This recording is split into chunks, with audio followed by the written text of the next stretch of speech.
Hello दोस्तों, मेरा नाम है जयप्रकाश और आप सुन रहे हैं रीडर सनी।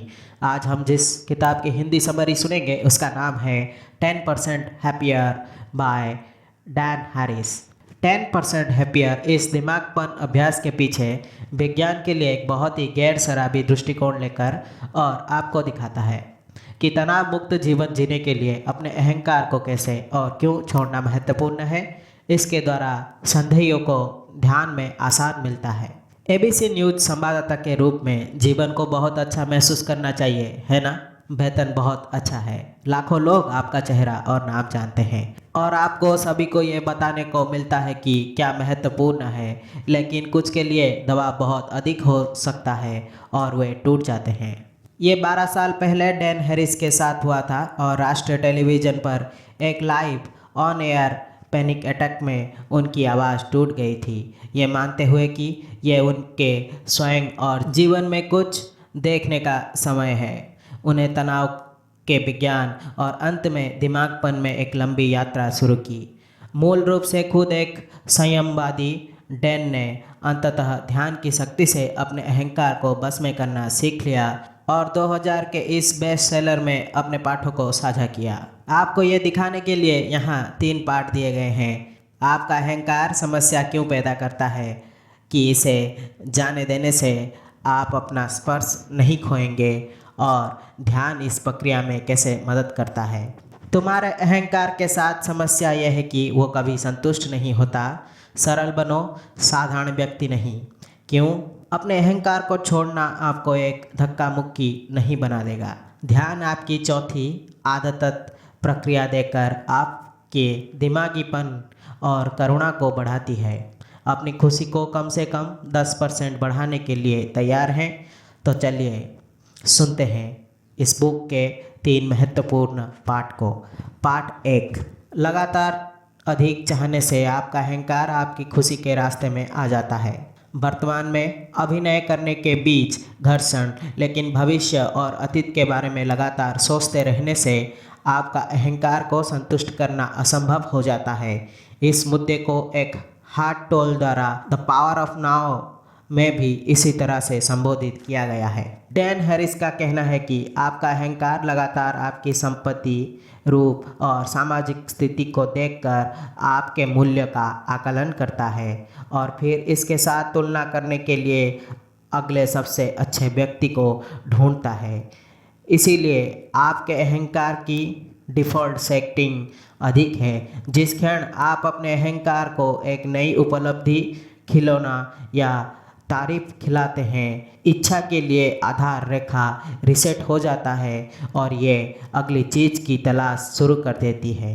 ये नाटक और चिंता पर पनपता है और अपनी तुलना करने के लिए तुरंत अगली बड़ी उपलब्धि की तलाश करेगा और यदि कोई नहीं है तो कुछ प्राचीन समस्या या संकट को खोदेगा और आपको इससे परेशान करेगा। इसीलिए अहंकार कभी खुश नहीं होता है और यह आप पर निर्भर करता है कि आप इसकी जिम्मेदारी लें, क्योंकि आप चाहे जितनी भी नई ऊंचाइयों पर पहुँचे, ये कभी भी पर्याप्त नहीं होगा। पाठ 2, सरल बने, साधारण व्यक्ति नहीं। क्यों? अपने अहंकार को छोड़ना आपको एक धक्का मुक्की नहीं बना देगा। अब आप कह सकते हैं, यदि मेरा अहंकार अधिक से अधिक चीज़ों को प्राप्त करने की मेरी इच्छा है तो क्या मैं इसे पूरी तरह से छोड़ देने पर अपनी बढ़त नहीं खोऊंगा? नहीं, ऐसा बिल्कुल नहीं होना चाहिए। विपरीत करना। अक्सर लोग इसे छोड़ देने के बोध स्वयं के साथ अति कर देते हैं और कुछ मामलों में सेक्स के दौरान खुद को कामातुर नहीं होने देते हैं और अन्य लोगों को व्यक्तिगत पसंद व्यक्त ना करने के लिए रेस्टोरेंट में उनके लिए ऑर्डर कर देते हैं। ये सिर्फ बेवकूफ़ी है। जैसा कि भारतीय ध्यान शिक्षक मुनिंद्र ने अपने छात्रों को चीज़ों को सरल और आसान रखना सिखाया। उनमें से एक ने उनसे संपर्क किया जब वो स्थानीय बाजार में मूंगफली का एक बैग की कीमत के बारे में जोरदार बातचीत कर रहे थे, ये कि पहले के पाठ से कैसे मेल खाता है। मुनिंद्र ने उत्तर दिया, मैंने कहा कि सरल बनो, सरल नहीं। माइंडफुलनेस सिर्फ आपको अधिक रचनात्मक और उत्पादक बनाती है, पुश ओवर नहीं। ये प्रतिस्पर्धा की आवश्यकता को दूर करता है और गलत धारणाओं और बुरे विचारों को हटाकर आपकी ड्राइव को बढ़ावा देता है। इसीलिए सामान्य तनाव के बजाय आप चीज़ों को अधिक स्पष्ट रूप से प्राप्त करेंगे, क्योंकि आप आक्रामक प्रलोभन में नहीं दे रहे हैं।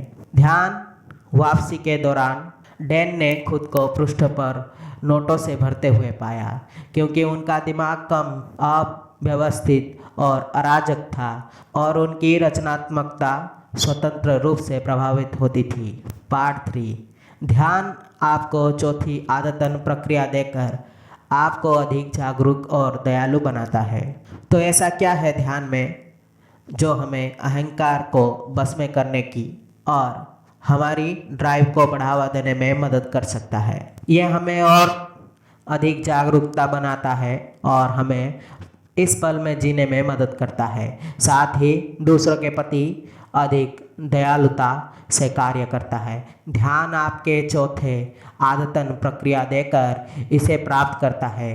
प्राचीन बौद्ध ज्ञान के अनुसार हम आमतौर पर अपने सभी अनुभवों के लिए 3 विशिष्ट अभ्यस्त प्रतिक्रियाओं का प्रदर्शन करते हैं।